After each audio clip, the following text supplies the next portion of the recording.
Welcome to the Orca. You know, it's everybody's favorite pastime here in British Columbia. That's talking about the housing market. But while the NDP government is trying to tax the housing market into affordability, not everyone is convinced that's going to work. Andrey Pavlov is one of those skeptics. He's a professor of finance at Fraser University's Beedie School of Business, and he's been analyzing some worrisome trends in the market. And Andrey joins us now from his office in Vancouver via Skype. Andrey, hello. Hello. We've been told prices are coming down, sales are expected to go up, but you say the government's got it all wrong. How so? Well, prices are down. So the question is, why aren't people buying? So sales are down 40% over the previous January. And shockingly, they're down more. They're down 44% for apartments and down nearly 50% for apartments in relatively outlying areas that are most affordable. So if the affordability has improved, why are people finding it even harder to buy today than they were last year? And what have you discovered? What have you found out? Well, we can only speculate as to why people are not buying. I suspect the issue is that affordability is not just about price. So sure, lower price helps because your mortgage balance is then lower, but there are a number of other factors that go into affordability. For one, it's income. So affordability is price relative to income. And if people are unsure about their future income, they're less likely to spend the money on real estate, even if that price is a little lower. And then beyond income, yeah. I was going to say, what about this new mortgage stress test, too? Because we hear a lot of people who qualified before January the 1st no longer qualify. Has that affected the market? Absolutely. So that's a big factor, no question about it. It has nothing to do with the tax or the impact of the tax, because those stress tests were announced in 2017. They became fully required for everyone on January 1st, 2018. So when we're comparing January 2019 to January 2018, both of those months are after the stress test. So the stress test cannot explain the decline January 18 to January 19, the decline in transaction volume. And then the other thing is we look at other places in Canada where the stress test also applies.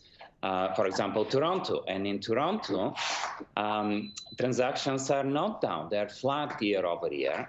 And in fact, they're, in many respects, they're up for the most affordable segments of that market. What about the uncertainty of the Lower Mainland as well? Because we live in a real estate bubble, and there was a time when you bought anything, a teardown, you were going to make a lot of money on it. Now, is it because the fluctuation in the market, people are somewhat hesitant, afraid, if you will, to get into the market because they figure, well, I don't want to buy it now because in 6 months it could have depreciated a lot? So the way I see it, people require some rate of return when they make an investment. Correct. And when the government starts manipulating the market and meddling with the market, now we have additional risk. So yeah, absolutely, people are more reluctant to buy. I think that's a big part of the story because now they're unsure of what else this government will do to possibly take away my equity and maybe even push me underwater, given their history of intervening. Let's look outside the Lower Mainland. Let's look at the global economy because it seems to be slowing generally. Particularly in China, there's a slowdown in some retail sectors. Has that had an effect on the Vancouver and the Lower Mainland market? Absolutely. So that's another factor, just like the stress test, that has been a drag on our real estate market. But this cannot explain the very large decline in transaction volume in apartments in affordable areas. Those areas attracted very few foreign buyers to begin with before the foreign buyer tax was implemented. Even fewer foreign buyers, next to nothing really, after the foreign buyer tax was implemented. And yeah, those are the areas that saw the biggest transaction volume decline January over January. So yeah, sure, slowdown in China and globally very much impacts our overall market, but this cannot explain the drop in transactions that we see, especially in the most affordable segments of the market. So what's your hypothesis? What do you think is going on then?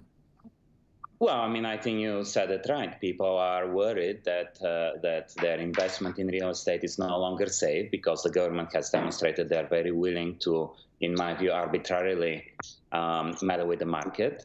Banks are probably withdrawing funding because no bank wants to increase their exposure to a declining market.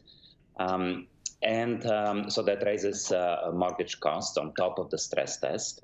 And then the third factor probably is that people are concerned about their future income. Real estate is a big part of our economy. It's 15% minimum, possibly more.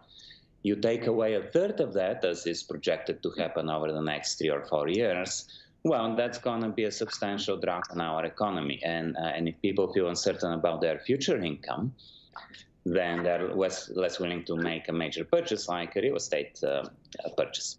Do you see this trend continuing right through 2019 into the future? Well, the government projects housing starts to go down 30% over the next few years. So yes, until we reverse the speculation tax and the school tax and stop meddling with the market that way, I think that uncertainty is going to continue. What we need to do instead is remove the obstacles to supply increases so that we see price declines, but price declines because there's a lot of new supply. This has the benefit of lower prices and therefore lower mortgage balances, but it stimulates the economy. So then people feel good about their income. Their incomes are only going to go up, and that's a situation in which they can afford to buy. Interesting point. Andrey, a pleasure to talk to you. Thank you so much. Absolutely. Thank you for having me.